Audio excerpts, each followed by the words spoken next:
Hey, welcome back. So we've seen how to insert nodes or elements into a heap. Now let's talk about the opposite, removing things. The standard place, the one area we usually remove from, is the root. So in a max binary heap, that means removing, well, it means the root in either case, but it means removing the maximum element, the highest value. And in a min binary heap, it means removing the lowest value, the minimum. So the method we define, we could call it remove. We could also call it extract maximum or extract max. And that's pretty common to see that. So when we go on to implement a priority queue, for example, where each element is assigned a priority level, and we want to remove things based off of their priority level, well, the highest priority in a max binary heap, at least, will always move up to the top. And so that's where we'll remove from in our priority queue. I can't speak. We'll always take that root out. It will be the highest priority item. Anyway, the way it works is similar to insert, where we can't just remove this and, well, we can't just leave it, of course. We have to have a new root. But then we can't just we could swap with any element and just put it there, but it's most likely going to be wrong. It's not going to be, the correct compact heap. So what we do is we remove this element and we swap it, or we put the current last value. This is a standard way of doing it. The last value, 12 in our case, would go here, and then we adjust, which I've always heard as sync or syncing down, but I was looking at Wikipedia. There are many terms for it.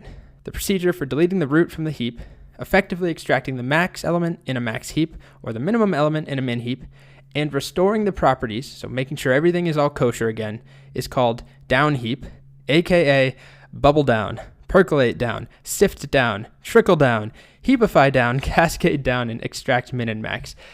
Nowhere did it actually say sync down, which is what I've always heard. So I was a little bit offended by that. They have so many options, but my life is a lie. There is no sync down. It's the same idea though, right? So we had bubble up, which was when we had an element at the end that is in the incorrect spot. It's the last item, and we bubble it up to the correct spot.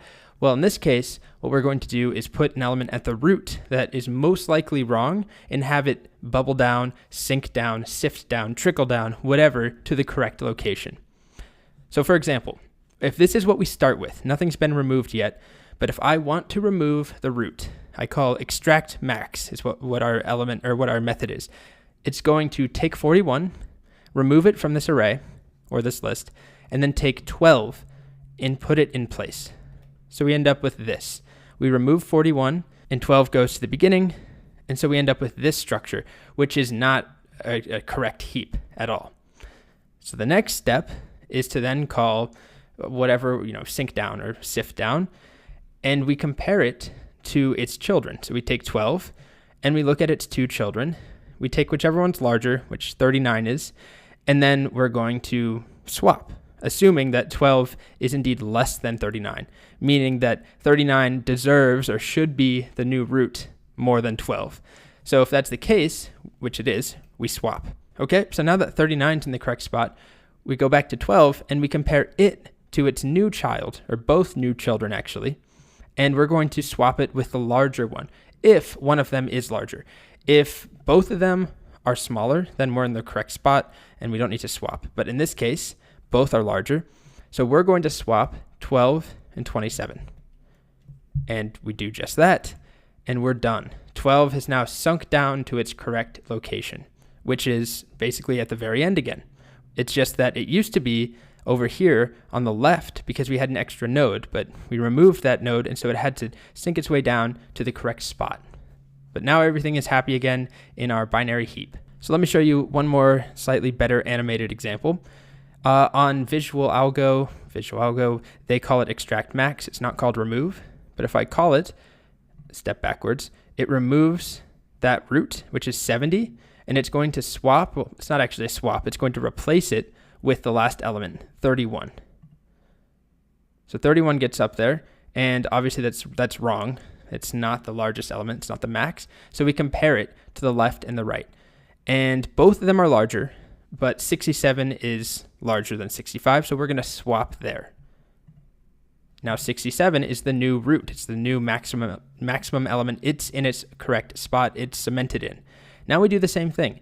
We compare 31 to 45 and to 58. Both of those are larger. We're going to swap it with the larger one, which is 58. There we go. Now there are no children left. We have nothing to swap it with.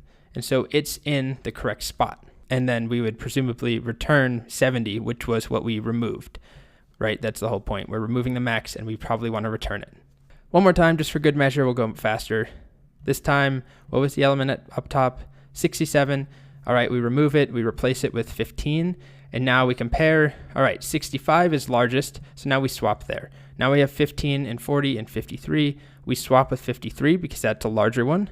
And now it's at its final resting place. It doesn't go anywhere else. All right, so here's the pseudocode if you want to try and implement it. Write a method on our class, our max binary heap, called, you could call it remove, or I'm going to call it ExtractMax or ExtractMaximum. It doesn't take any arguments. You call it, and what it's going to do is just return the root, the old root, but also it's going to delete that root and update the tree, or technically the heap. So you can follow this pseudocode if you want.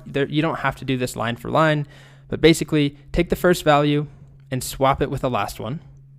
Then remove that last one, use pop so that we get the old root. So we're going to have the root, swap it with the last item, and then pop the last item. But effectively, take the first item out and then replace it with the last item.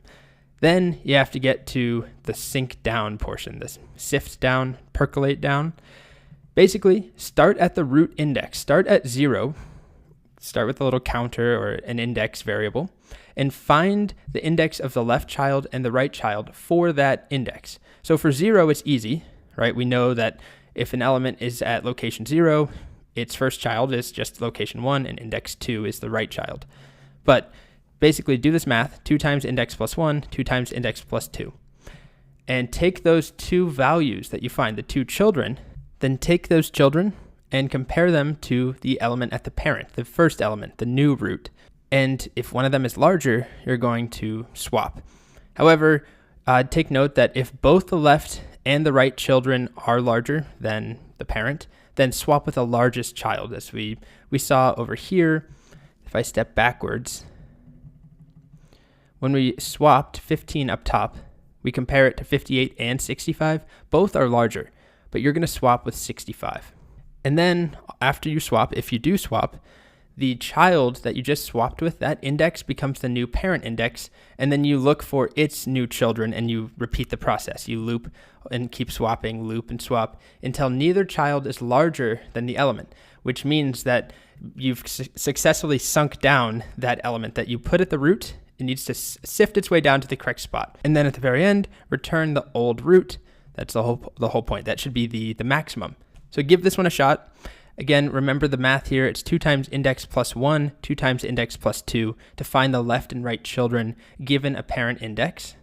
Take that, find those children, compare both children to the element that is now at the root, and then swap if you need to. And then you now kind of shift your window over so that instead of looking at the root, you're looking at the new index and looking at its children, and you keep going until there's nothing to swap. All right. So give it a shot, ExtractMax. I'll have a solution up next.